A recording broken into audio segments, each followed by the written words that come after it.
Who cares what kind of netting they used and how far? Show me if it's working and prove that it's working. Don't go over my head with this is the latest space age technology. No, I want to know, does it work? Is it protecting people, or are people still getting hurt? And what are you going to do about that? Hi, everyone, and thank you for coming back to another recording of Foul Ball Safety Now Talks. I'm Jordan Skop. I'm with Brianna Ludwig. We're in late May 2026, and we're in season 7 of Foul Ball Safety Now. And I'm excited to bring on our guest hosts. But before we do that, I usually like to give a little recap on how Foul Ball Safety Now started and end my opening with some news updates, and then we'll have our intriguing conversation. So, Foul Ball Safety Now started back in 2019.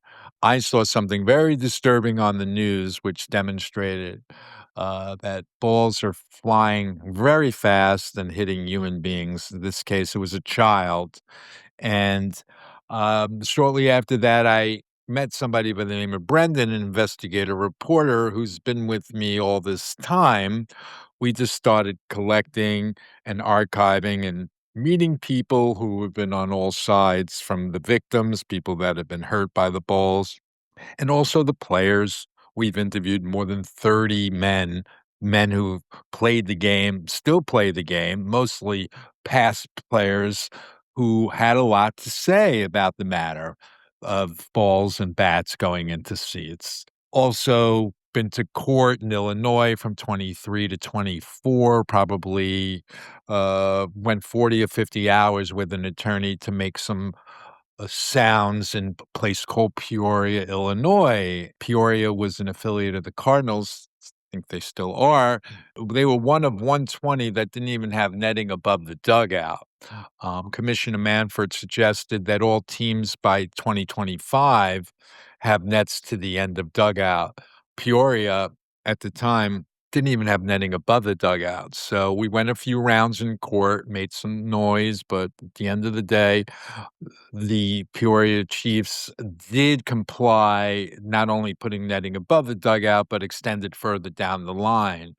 With like all these ballparks, those extensions are improvements, they're not solutions. Balls are still making their way over nets.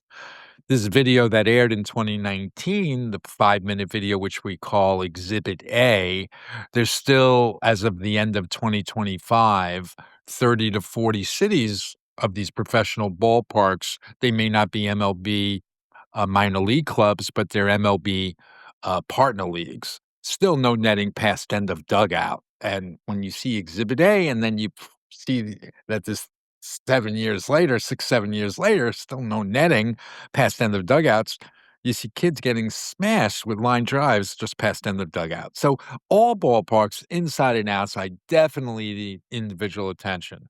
I also talk about the balls that fly outside because we got a call from a lawyer in a place called Modesto, California.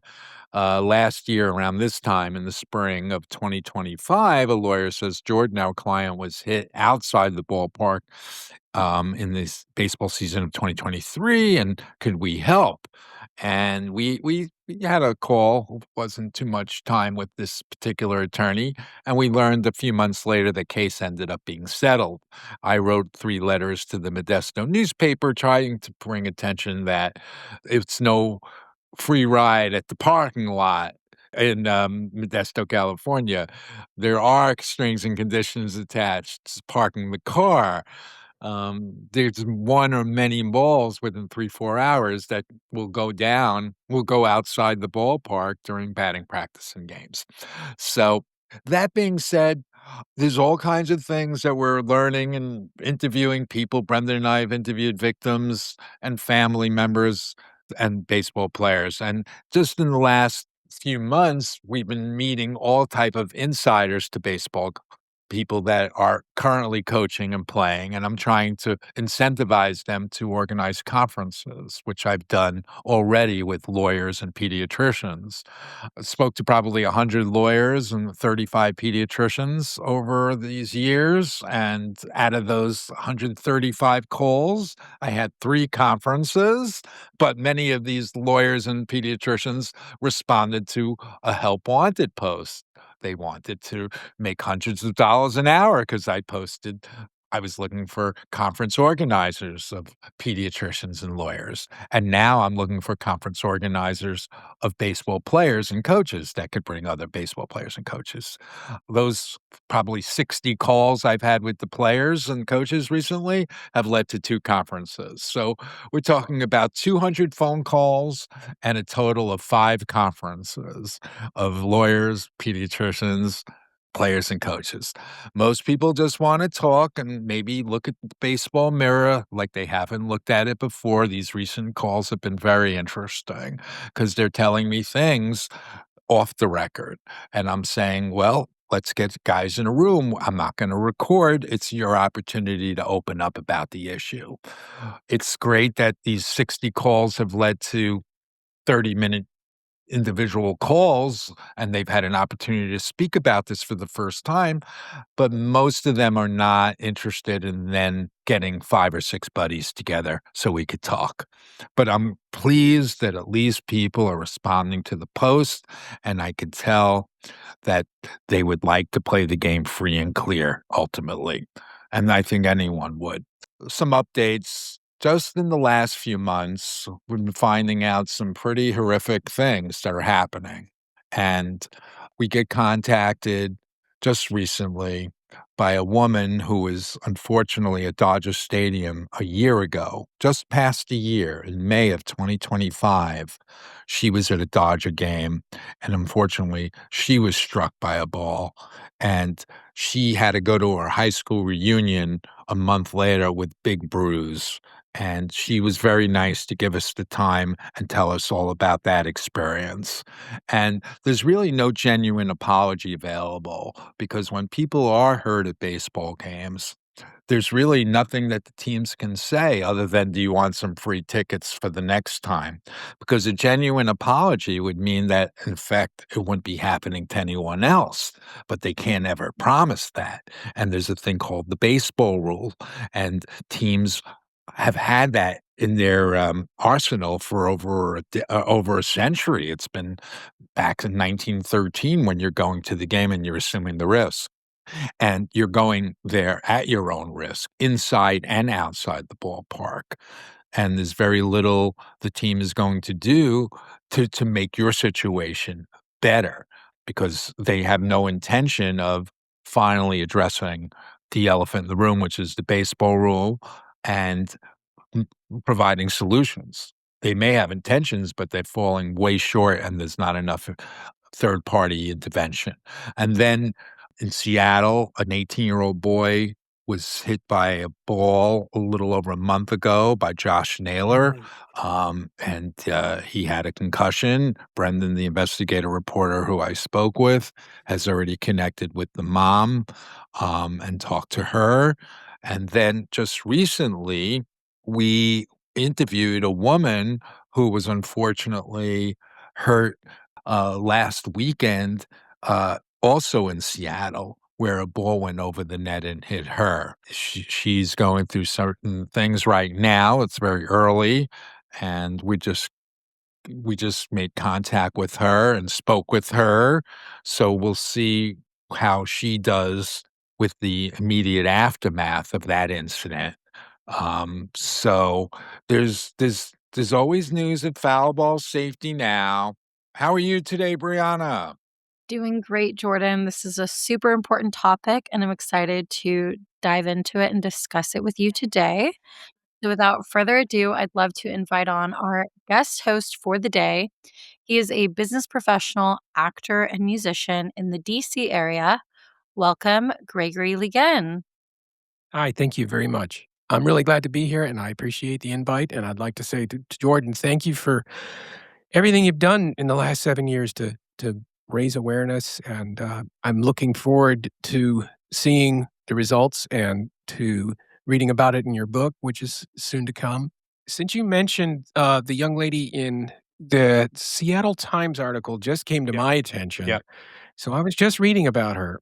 Now this brought something to mind. Now, seeing the impact of the ball as it struck her in the head, that's devastating, and I can't watch that without just feeling, sympathetic and hurt. It just hurts to watch.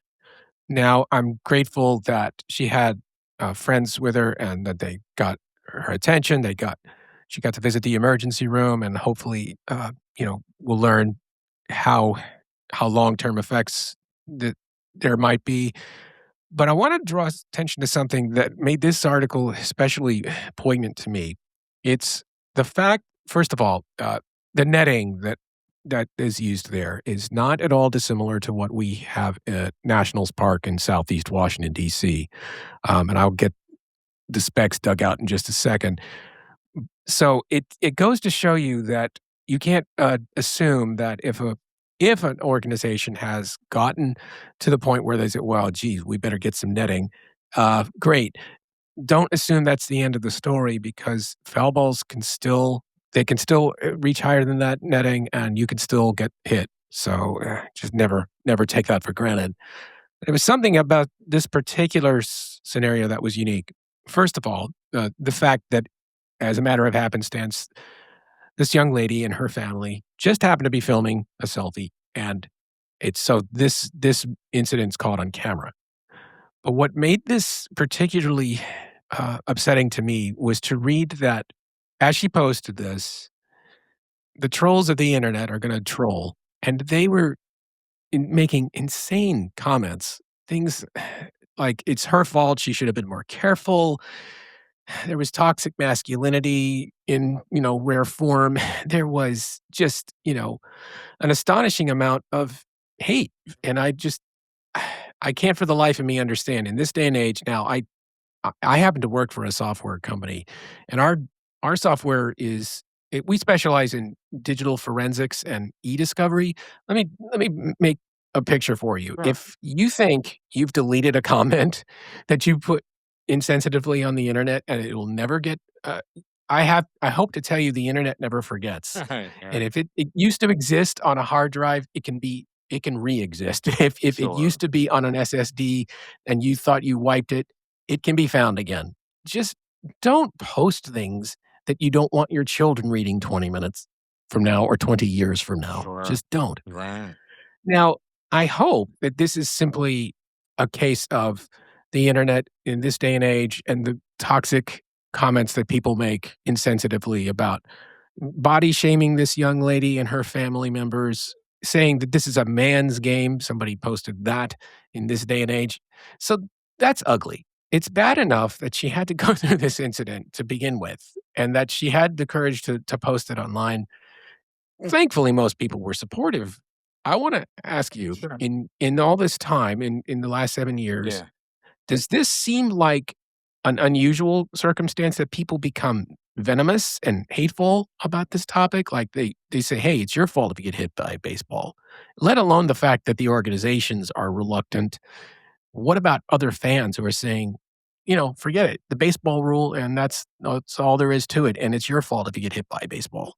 Yeah, I mean, judging on the comments from many incidences that we've been finding, there seems to be a lot of blaming and shaming of the victims. That's definitely prevalent.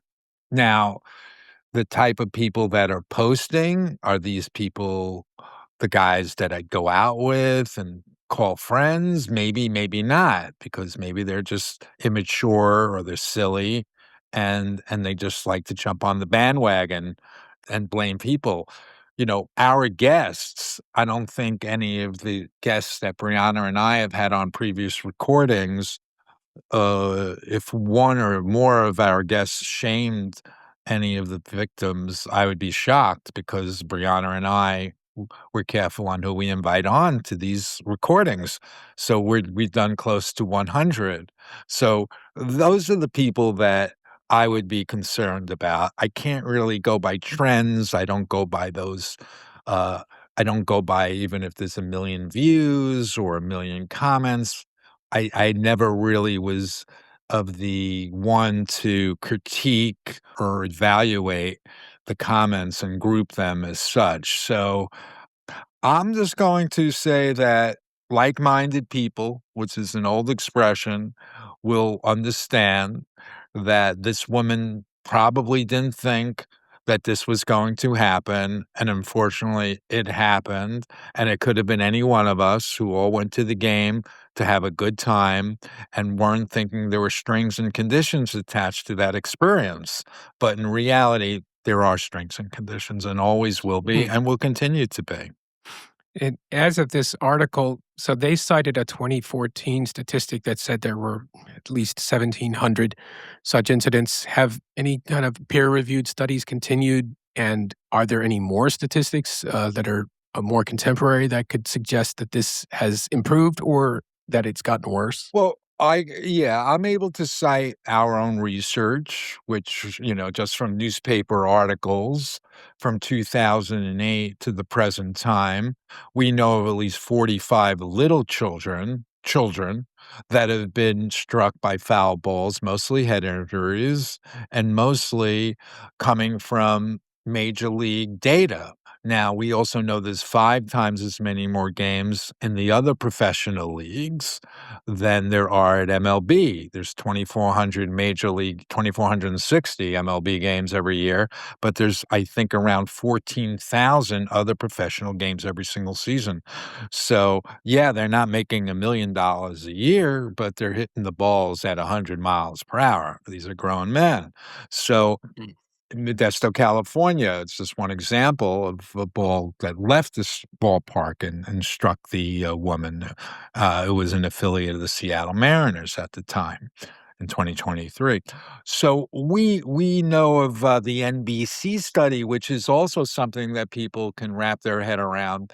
About the time I started back in 2019, they did a survey amongst first aid contractors for attempting to reach 30 MLB clubs. Only 4 of the 30 participated, but there was enough data from the 4 teams and miscellaneous numbers to imply that from 2012 to 2019, possibly 5,000 people reported to first aid, not necessarily with a concussion or an eye injury, but I encourage people to look at that. And just imagine if we rolled back 8 years from 2005 to 2012 or from 1998 to 2005, whatever, 8 years at a time, where there were less nets. You know what? There was probably just as amount or injuries or more, and that's not even including all the other professional leagues. So, I have a saying, which we have something on the website, we call it the less than 1% injured fan club. Now, we know there's 100 million baseball fans, give or take. Have there been 1 million people with life-altering experiences?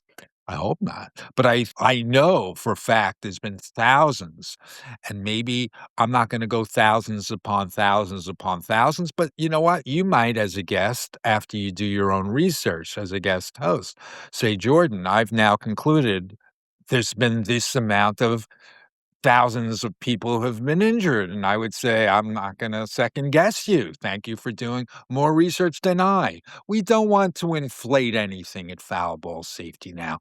Every year, there's new entries into the less than 1% injured club, and that's no good. It's hard to know the exact number of injured fans because the MLB isn't required to report those statistics, and they would probably know better than anyone because they know where every ball and errant bat goes. They're tracking everything. The people who get struck usually report to first aid or they send, a team member to check on them in the seats. But it's difficult for us to say exactly how many people have been injured. We've had to do our own research, and social media, for all of its flaws, has been a great tool for finding victims. Hmm. Before social media, it was like, unless a journalist ran a story or you were able to find an attorney and sue a team, no one other than your friends and family are really knowing that this happened to you. But now with social media, people are able to post images, video, pictures of what's happening to them, and we're able to find it. And not every injury is going viral, like this young woman in Seattle. There's fans that have posted that their lives have changed, or they're never going back to a game, or they're still suffering with way under 1,000 views. And Hmm. we just find that through searching the algorithms. And so we have a report up on the website right now of self-reported injuries from the 2025 season, and there was 45 injuries on that list. Okay. Now, so let me think about this for a second. So getting back to the idea of backlash on social media posts. So if it's bad enough that organizations can conceal the matter, if someone does decide to self-report, including posting an Instagram or some other kind of social media post to raise awareness, how likely are they to have a chilling effect on them if they know that people are going to become hostile and make incendiary remarks, including hostile or venomous content? I mean, how likely are they to report that I don't want to go through that? You know, I Good have to point. admit it would give me pause. Yeah, it's a good point. Definitely. I don't really know. You just hope that people have the right support system. Maybe people like you and I and Brianna with thick-skinned and we're like, we don't care. We're just gonna throw it out there because it's worthy of all of our time. But yes, you're right. It may be a deterrent for some people to put their injury out there. Brianna found, as she was mentioning, the injury report from 25, which was mostly major league games or all major league games, people self-reporting their injuries, and they did have the courage to put up their bruises. Some of them claimed they're never coming back to another game. We really do have a system in place that was set up for injury, and it's unfortunate. It's when will be the next victim, and why are all of us going with our families and underage human beings to the games where they should be exposed to any of this? We're not on a level playing field. The fans are definitely in the dark, and it's incorrect. And I'm going to continue paying attention to this, and that's all I can do. Mm. Yeah. What would you like either T-Mobile Park or the Seattle Mariners organization, what would you like them to do? If this is the second incident in less than a month Yeah. and they have the netting, what would you like them to start doing differently? Sure. Well, they may have the netting, and yes, the Naylor incident was March, almost 2 months ago, but still, yeah, 2 in 2 months, serious incidences. They need to bring in the specialists, there's architects, engineers, and designers in every zip code. Because colleges are now on our radar ever since the Queens College student came into my life and told me, "Hey, man, pay attention what's happening here. We're going through anxiety." And people can see on the website 4 or 5 letters I've written to the administration and the NCAA, and did get a Queens College student to get the courage on the letter number 4 to get a quote from the athletic director. What needs to happen in Seattle and all places is move over. MLB, Seattle, whoever's been supposedly administering responsible protocols have failed. And I believe it's probably been one guy at Major League Baseball that's wearing too many hats, who's been sort of involved in maintaining whatever you want to call a civilized baseball community, but it's failed. So I believe that it deserves our time and attention, and there should be a team of architects, engineers, and designers that MLB will never be able to show that they ever had in place. Please prove me wrong. Well, if they do prove me wrong, I'll say, well, they're incompetent because you're not getting the job done. But I think the legacy will show that there's been very little attention on this matter. So, Dark Ages 2026, we need to get this into the light. Architects, engineers, and designers that don't have any skin in the game, or they're just going to come in and Mm, say, show me the data. They see the data. This is how we produce an ecosystem inside and outside. This is the dialogue that you need to have with families of underage children. This is where the risk takers are. And you can come, but know that you're taking potentially a line drive to the face or the neck. Just have to finally open up about this. They've had every chance, winter after winter after winter. A 14-year-old boy died at got hit at Dodger Stadium and died a few days later in 1970. Come on, every winter since, we've had the data from the year before and what we anticipated the year after. And no excuses about the data. The last decade or two, every ball and every exit velocity being tracked on the field or off. Come on, people. That's how I Mm. look at it. And it's a conversation that baseball doesn't want to have. And I think because it's going to expose a lot of mud, and the people that are into this conversation or listening are going to decide just how much mud.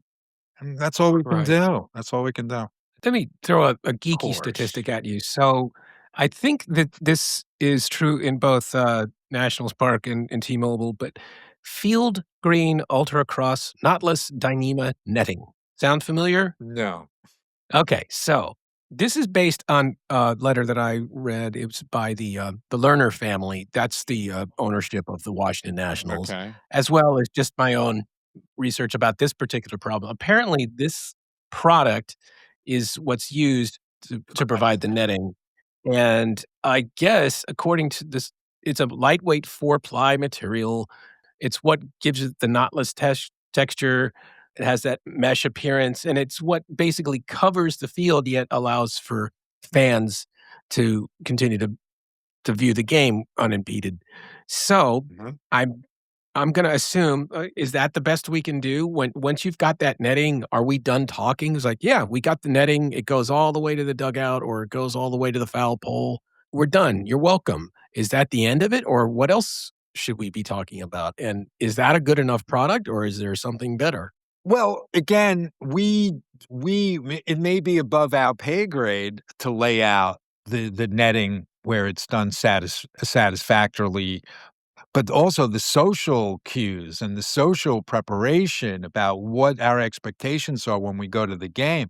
It's really effectively trying to just start a conversation and know Mhm. Brianna, who has a young child, who knows exactly where to park in a particular parking lot in a place like Brooklyn, New York, or Modesto, California. In Brooklyn, this was back it's way back in the r in my mind from 20 something years ago when we're outside and a ball comes flying over the side and a group of people who I was with, young and old, a young person gets hit right in the forearm. And why are one or many balls flying outside hitting pavements, windows, or people in 3 or 4 hours? And this is business as usual. So we just finally have to address the dark ages 2026, and if intervention is needed and the gatekeepers need to move the heck out of the way because it's now being discovered that there's interpretation of disrespect that's part of your legacy. And they don't want that conversation to travel or catch wind, but that's what we have to do. So yeah, it's time for an independent netting council, man, no doubt. And they need to say, move the heck over, whoever, whatever. Yeah. You failed. You continue to fail. And we're gonna study this matter for an hour, and then we'll just study it for a little longer. And then we'll come up with exactly the ecosystem, exactly how it's gonna go Hmm. down, where everyone will know we're all on a level playing field and everyone knows what their expectations are. And so what if people find out for themselves, when they discover this, like, why wasn't why wasn't it done years ago? And we'll all scratch out, you think? We just Hmm. have on the website right now so much information. Exhibit A, Exhibit A1. Exhibit A1, you retrace your steps. So So when you when you think think about it, who cares what kind of netting they used and how far? Show me if it's working and prove it and prove that it's working. Don't go over my head with this is the latest space age technology. No, I want to know, does it work? Is it protecting people, or are people still getting hurt? And what are you going to do about that? Yeah, all these And then questions that people can figure out for themselves. This is the dark ages 2026, and it's not that it's I don't have to put that much emphasis into my argument to just demonstrate that, and so I get at least people Mhm. thinking about that. But yes, what needs to happen is people need to see how business as usual was done and how it's still being done. 2026 clearly is too long after all these exhibits appeared in 2019. Right. Exhibit A came out in 2019, the ESPN video, and Exhibit A1, a published report, it came out in 2019. And Brendan and we've incorporated our own research into that report. You can almost retrace your steps. There's one particular chart. It says 49.9% of the foul balls go to this area. Well, that's actually just past end of dugouts where we saw that little girl and other children get smashed by balls back in 2019. Then why would MLB kick the can down the road on all the other professional affiliates? They have 130 MLB clubs, 120 affiliates. Why would they make an announcement 3 years later in 2022? This is 3.5 years later after that video aired, that they're going to now give the teams till 2025 to extend the nets. So those people in those hot zones could stay more exposed until that time. Why didn't tell the people right after 2019 that maybe you shouldn't go to the game until the nets are extended? And then they make an announcement in 22, like they got some initiative going down. And this is 3.5 years after that video. And then they give them the spring and summer of 23 and 24 to kick the can down the road till they make those extensions. It's not good. These extensions Yeah. take 4 days. These families are gonna be like, "Why the heck were we sitting here with our little darlings if they announced it in December of 22 that they would have to get it done by 25?" Exactly, exactly. Head scratchers. I just don't feel safe. I mean, Okay. the parking lot, you see the balls flying in the air. Okay. There's no netting. I mean, none. The foul balls are frequent because, I mean, there's a reason why those guys are in the minors, okay? So they're not getting knocks all the time. They're hitting a lot of foul balls, and God help you if you don't have a glove with you. It's just, yeah, I don't do it. But as I for was just gonna say, I don't equate whether they're an A ball or MLB ball, there are 53 foul balls in a 9-inning game, and I guess Mhm. that was a major league statistic, so I'm saying if it's 9 innings in the other professional leagues, 53 foul balls plus the balls in batting practice. There's a lot of Yeah, foul balls that are flying in general. Sometimes baseball players even foul balls off on purpose, so right. they wait for their Yeah, perfect pitch. they wanna stay alive in And the at bat. so these guys are very talented, whether they're making $20 an hour or $1,000,000 a year. They're all very Uh-huh. talented and strong, and those balls hurt. And we're trying to demonstrate that there's fire in the theater. We're sounding the alarm bells, and we're going to continue to do it.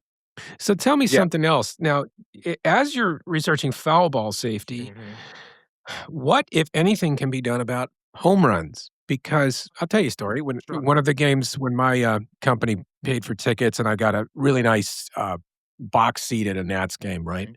So they were all saying, let's move to the lounge section and see what's up because Nats Park does have good concessions. Anyway, Right. home run, and right next to me, this guy's table, the, the home run ball knocks over this guy's beer. I'm like, Right. wow, that could have ended differently. So, as I think about it, what on earth could you possibly do? Because that's a huge area to cover. Can that benefit from netting, or is that just too much to ask?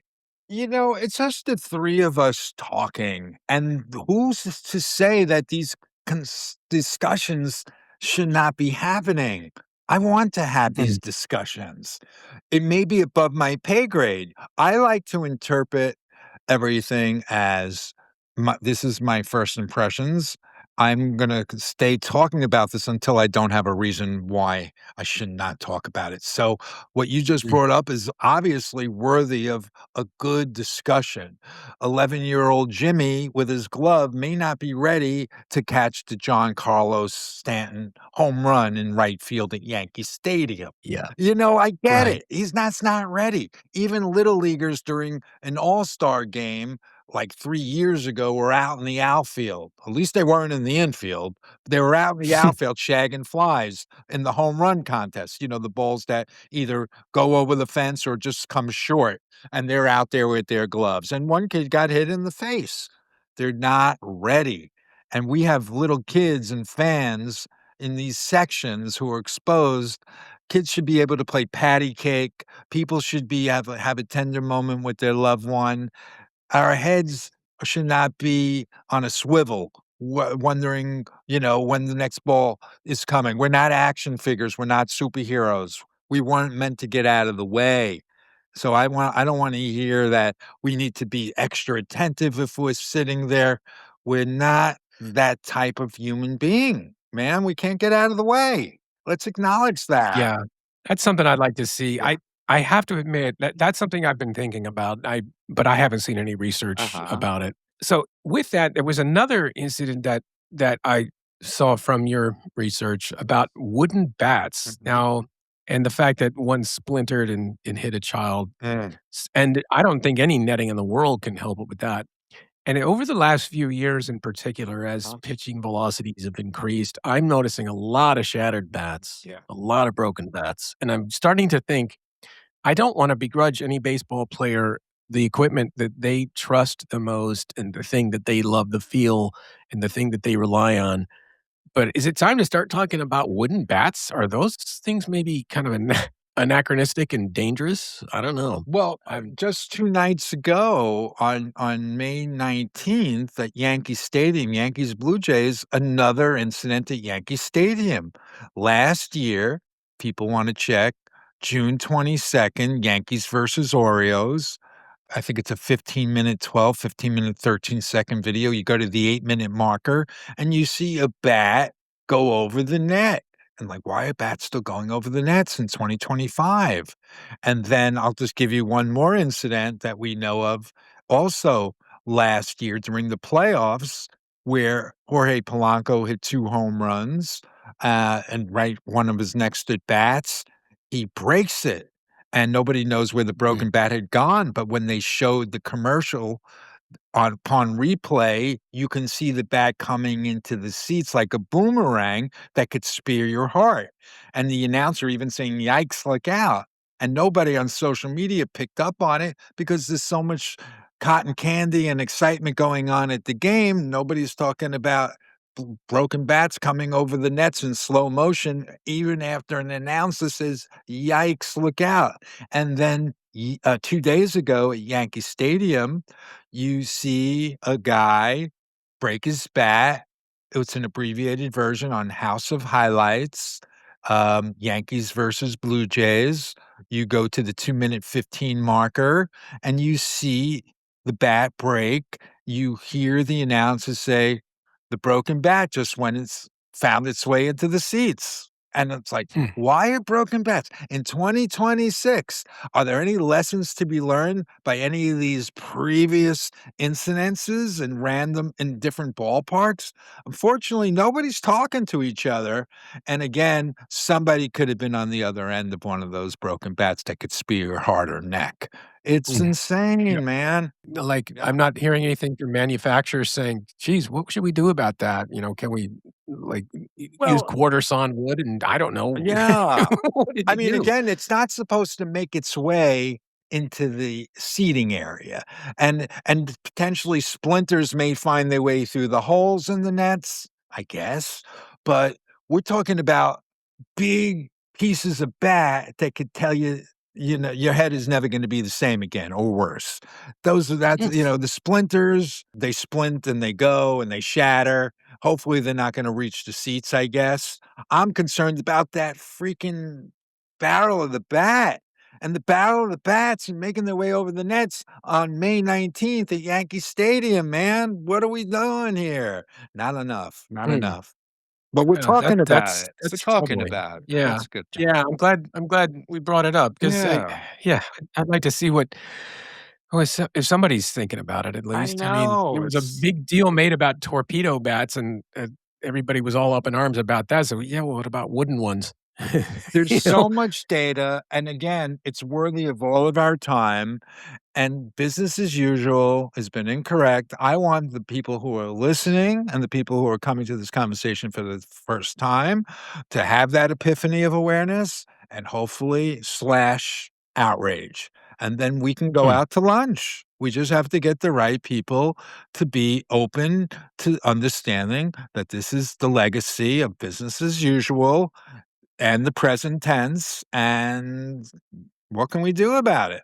So I'm excited that you're with us. What good news have you heard in the last few years? Because it is troubling to Me? see that this is taking a long time for this to take off. Mhm. And when you find out that people wait until there's been a traumatic injury to a fan to start building these nets, it must be tempting to think there's been nothing positive. So there must be something that's starting to change. Maybe something's Uh, starting to Unfortunately, pique your. that my business is to remind us all that there's fire in the theater and I'm sounding the alarm bells. Now, some ballparks have made improvements, and that's good, but it's not solution. And again, who's incorporating those improvements? Is it one guy wearing 12 hats for the last half century at MLB? Or has it been a team of architects, engineers, and designers? Unfortunately, I think history is going to show that it's been some random at MLB that's been dealing with somebody, and it's not worthy of a multi-billion dollar organization. I'm Hmm. demonstrating what I think is the reality, and I want everyone to get up in arms, and I think it's time for that. So, it's definitely time for new owners to get in there. That's what I would say. If people said, "What do you want Yeah, from these well, MLB owners?" I know I've it's felt not that way for a reality, long but time. it's time for these billionaires to go and new billionaires to come in, and maybe they'll have the respect of the fan base. There's no I can't really Yeah, what evidence. seems Yes. promising to me as new blood kind of starts to transform the ownership in baseball, people seem to be a little bit more open to data and Uh-huh. analytics, which has me thinking a new ownership is, "Hey, I wonder if there is something to these statistics about foul ball safety or about wooden bats, and, I I wonder how many incidents there have been, and maybe that's a." I don't know. I think the lawyer gets them at the door and says, "This is taboo, third rail. We don't talk about this. Let's be real." So these owners don't wanna open up the can of worms and the legacy, and their lawyers, do a very good job of making sure their client doesn't have to deal with the reality. The people who have been affected forever by this, unfortunately, they're in I guess, baseball purgatory. The people that we've been Mhm. introduced to, they never got the reconciliation they needed. A lawyer who I work with, Lynn, her girlfriend, was blinded by a ball at Shea Stadium, and back in 1979, and she's probably third generation now. She's a grandmother, and she was telling us on the interview that when her 8-year-old was playing baseball years after she had been blinded, that she had anxiety about her son playing baseball, and unfortunately, the kid quit baseball, and maybe he was doing it to make his mother happy because she was feeling anxiety, and maybe that 8-year-old is 30 now, and maybe he's telling his own child, "You don't wanna play baseball, look what happened to your grandmother," and we meet these Mhm. families. I have a lot of stories and sad stories about how people feel 20 years later, either psychologically or physically, emotionally. We definitely have an archive of information, and potentially that will be incorporated in a book or a book series. So we'll keep the conversation going at Foul Ball. And again, these calls are designed for call to action and to get people to pay attention to what's been happening in their zip code. It could be college, it could be pro, it could be any level. But it's time to address the compromise baseball safety situation. And Brianna's been great and part of these recordings. Brendan's been terrific. And we're going to continue to make sounds of what we have to do every week or how often we do these recordings. So we really appreciate that. Well, I mean, that has me pretty hopeful. I have to admit it, but I really appreciate your time and just how how sincere you've been and how passionate you are about the topic. And I'm looking forward to seeing the book released, and I'm hoping that that'll get people's attention even more and maybe bring some people back to baseball who probably left because they were fearful for their safety. Well, I think unfortunately, yes, all those people should be back, but they deserve more attention. And again, that's the less than 1%, much less than 1%, probably. I'm not going to exaggerate or inflate. No Yeah. reason to, but too many people that have been affected forever, thousands of people that have been affected forever, and do deserve an explanation on why they should come back. But yes, we do want people to realize that this has been part of their experience, and we know they'll strongly emphasize and sympathize with those once they realize it could have been any one of them any time in one of these games. From your perspective as a business professional, what responsibility do you feel businesses and organizations owe to their consumers, the people that support them? To make them aware which sections of their particular venue are conducive to safety for anybody who's bringing kids to the game. And if that is possible, they can probably make that aware the Mariners pretty easily. I think they could probably put that on their website where when you're purchasing tickets and say this section here is more conducive for younger children because on average more foul balls don't reach this part of the venue, and so this is what we recommend for children ages so forth. Yeah, because I think they're aware of how often these incidents occur, and I think if they were being honest, they could probably divulge it pretty easily. Well, this was very informative, and we appreciate your thoughtful explanation on this question from Brianna. And we shall continue making conversation in Foul Ball Safety Now Talks. Thank you so much for everyone being part of this today. Talk to you soon.